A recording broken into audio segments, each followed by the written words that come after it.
Welcome to this week's episode of the Jewish Diaspora Report. On this week's episode, we look into how Hamas never misses an opportunity to miss an opportunity. Let's get started.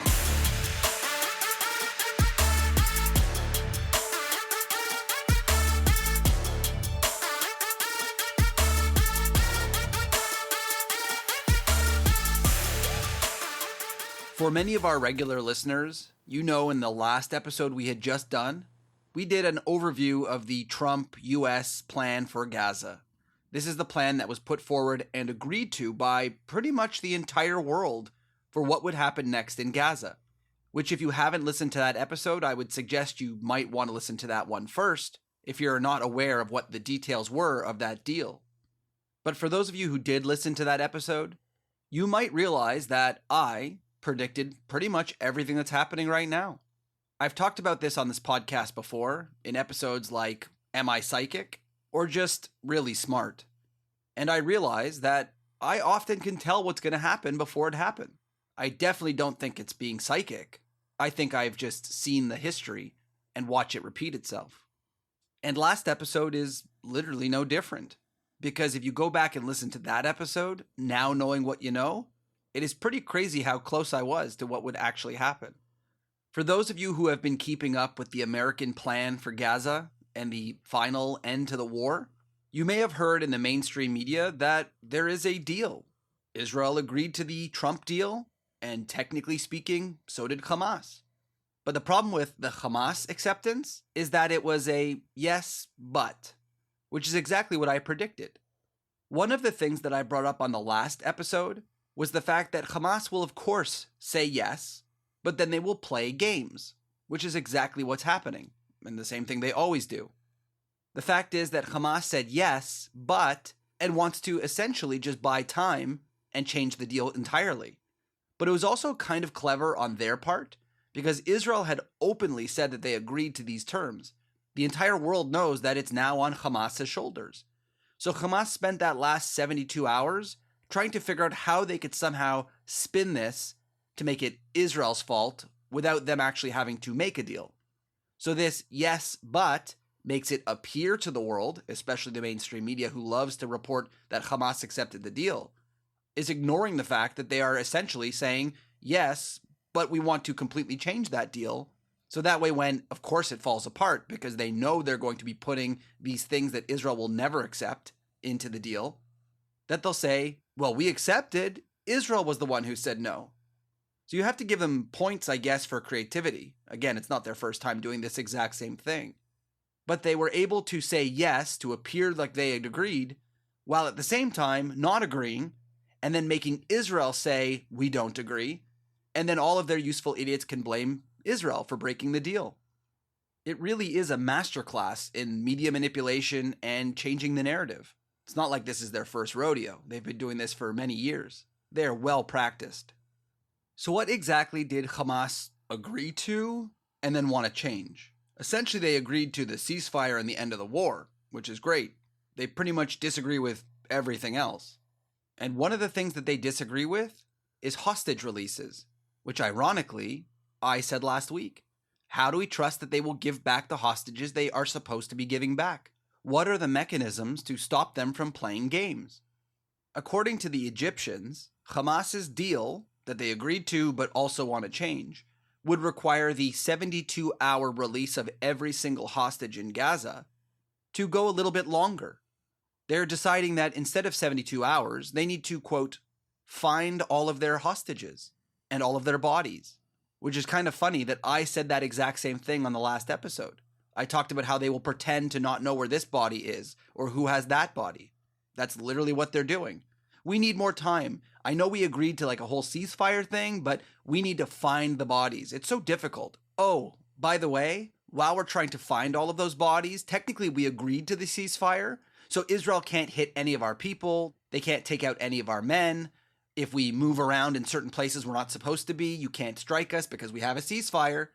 It's a way of allowing them to continue to operate freely, move people around, even hide hostages for the eventual end of this ceasefire, while essentially giving up pretty much nothing. They haven't given up any hostages. They're still busy, quote, finding them. And while we're waiting for them to find them, Israel has to just sit back and wait politely. When you hear something like this, it really goes to show exactly the mentality of Hamas and what they're doing. The methods they use to stop Israel from doing what it's doing, while not actually doing anything themselves. This is why I'm able to say what will probably happen before it actually happens, because I understand what they do every single time. And this extended pause, allowing them to find the hostages, is pretty much par for the course every time. Give them time, not make them actually have to do anything like hand over hostages, and Israel has to stand around and not fight. And Hamas realizes that this is blatant breaking of the rule. Trump and the Arab world agreed that within 72 hours, every hostage needs to be back. So in order to try and maybe trick the Western world, or Israel specifically, they added this little caveat that they won't do any fun ceremonies when they hand over the dead bodies like they did last time. This might be in hope to trick Israel into giving up this whole 72-hour thing in return for them not doing any kind of disgusting displays like they used to. A second point that Hamas has released that they want to change in the deal is the fact that the Israelis need to withdraw from the area in a certain schedule. But if you had listened to my last episode or read these 21 points that everybody else agreed to, including Israel, it says pretty clearly, if both sides agree to this proposal, the war will end immediately and Israeli forces will withdraw to the agreed upon point and line to prepare for a hostage release. It couldn't be more clear. There is a line given, and it says immediately Israel would do this.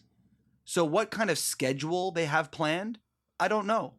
This seems to be just yet another delay tactic of give us the exact schedule when you're going to be pulling out people from where, which is kind of silly because that's already on the table. They already have that information.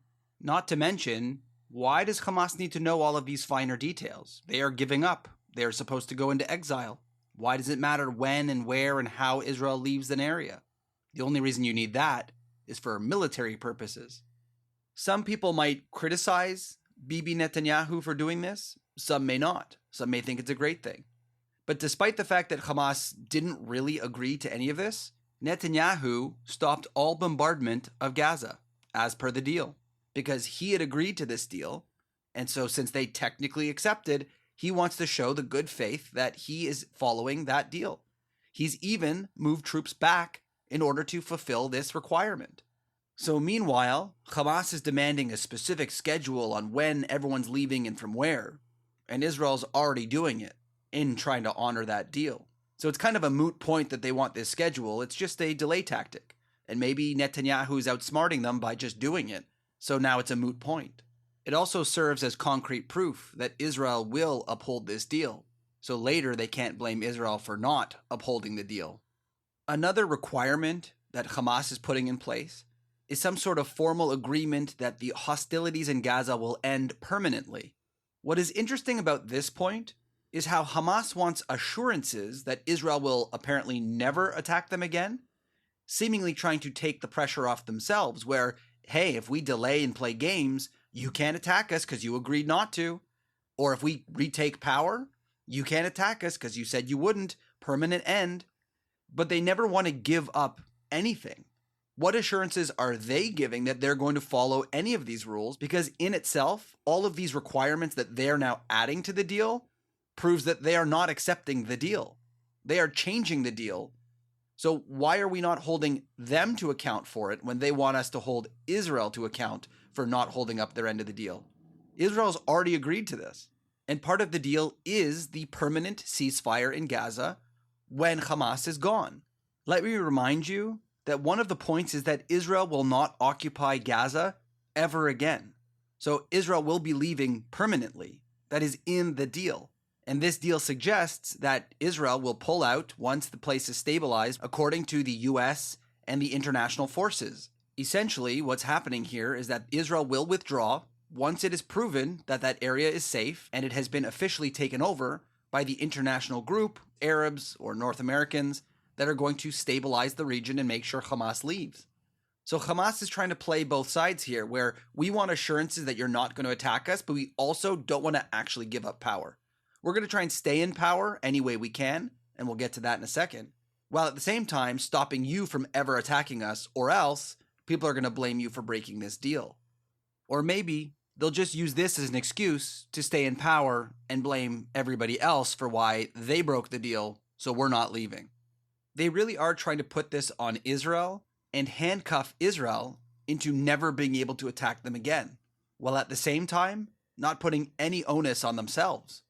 Amazing how that works. Whenever they make a deal or add these little things into these deals, all the responsibility is on Israel, and they can break the rules and play games all they want.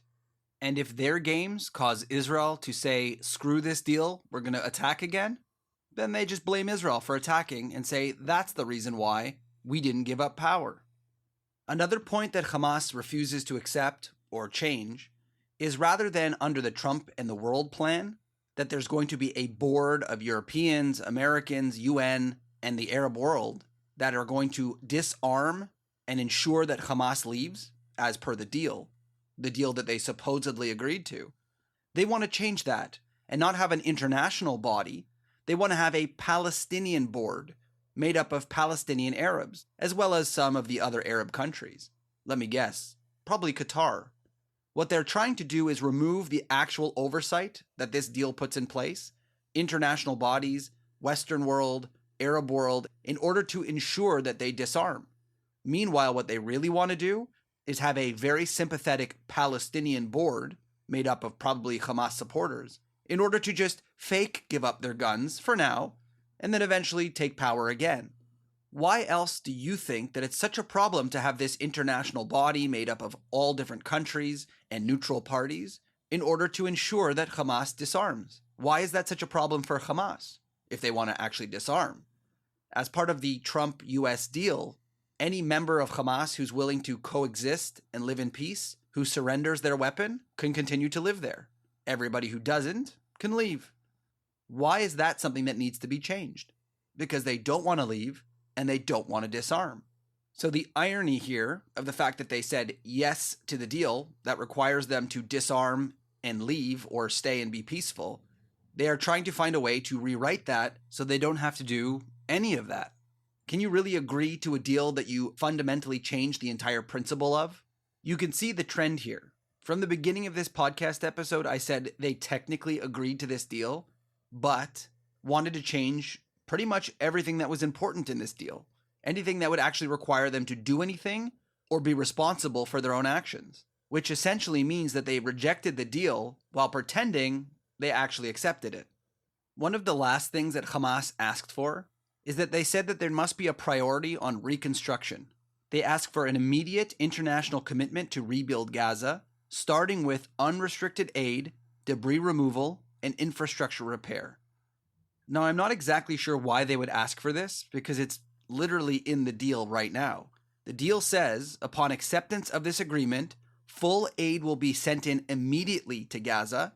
At a minimum, aid quantities will be consistent with what was included in the January 2025 agreement regarding humanitarian aid, including rehabilitation of infrastructure and rehabilitation of hospitals and bakeries, and will include the entry of necessary equipment to remove rubble and open roads. So something is kind of off here. Considering the fact that they're asking for already what is in the deal, there has to be something that they're trying to do here in the way that they're writing it in order to try and change it slightly. What it seems they are doing here, a little sleight of hand, is that the Trump plan calls for aid and then also reconstruction and some of that stuff, where the priority is on the aid to people. Whereas what Hamas is asking for is, quote, a priority on reconstruction, not aid. Is this an admission that people aren't really starving? That it's not a genocide and a famine? Because apparently they don't need any more aid than they're already getting? Or is this a very clever ploy for them to say, don't send us food and medicine and things like that. Send us things that we can actually use. So things like concrete to build bunkers and tunnels, and machines to dig the holes for those tunnels. And don't forget the unrestricted part. So don't stop us from bringing in things to build bombs or weapons or rockets, like they've done pretty much every single time following a conflict. Rebuild their infrastructure. They don't want aid, and that shouldn't be the priority, because they want infrastructure stuff more. This could be a sign of what they're actually planning to do, which is get all of this stuff in in order to use it for nefarious reasons, which, by the way, breaks the deal.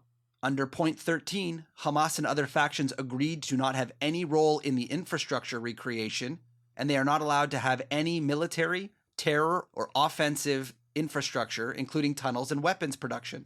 So what it seems like they're doing here is trying to get around that or change it to allow them to get all of this stuff in to do exactly that. So even something that seems like a very minor change, which I even couldn't figure out for the first time what the change that they were trying to make was, shows exactly their intent, what they want to do, what their priorities are. In the end, as I've said on our previous podcast episode, I'm not psychic. I just understand the thought process that they go through. I essentially can tell you what Hamas is thinking. It's pretty easy when you've studied them for so long. So what Hamas is trying to do, essentially, is delay, find a way to rework the deal, and probably put some of these things in that nobody's going to agree to, especially not Israel. If you think about it, Israel and the entire world have agreed to the plan. Why is it that Hamas thinks that they can change that deal that everybody else agreed to? Because they realize that they hold the cards, that all they have to do is put these little poison pills into this deal. When Israel says no, the world, who are a bunch of useful Western idiots, will say, it's Israel's fault. Look, my newspaper says that Hamas accepted the deal. Why is it that it didn't go through? Oh, because Israel didn't agree to a point. Little do they know, or little do they care, that Hamas changed that point to make it impossible for Israel to accept. Clearly, what Hamas wants to do is stay in power, despite the fact that they supposedly agreed to a deal that they'll give up power. They want to rebuild infrastructure, despite the fact that they are not supposed to be rebuilding infrastructure. And lastly, they are trying to find any way to stay in charge, to be the ones who are going to run the future Gaza, despite the fact that that's the entire purpose of this deal, is to remove them. Not to mention they're going to sprinkle in a little bit of Israel can't attack us even when we take power, because they agreed not to. So the fact that this deal was quote-unquote accepted by Hamas is laughable, because they technically didn't accept the deal. They just pretended they did. And again, I don't know the future, but something tells me if some other organizations and groups don't pressure Hamas to accept the actual deal, the one that the world already agreed to, that the world is going to have to deal with the fact that Hamas didn't give up. And are they going to allow Israel to do what they need to do? Continue this war until the end. But the longer we waste here debating on whether or not they're going to accept the deal and putting up with their delay tactics, our hostages stay in these terrible conditions.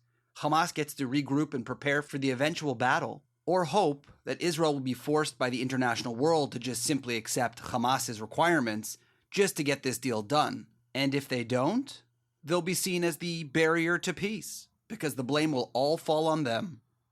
So, for now, Israel is sitting there just waiting for Hamas to finally agree, which they never will. This is the problem when we try and make deals with terrorists. They tend not to be honest brokers and a good partner for peace. Shocking, I know.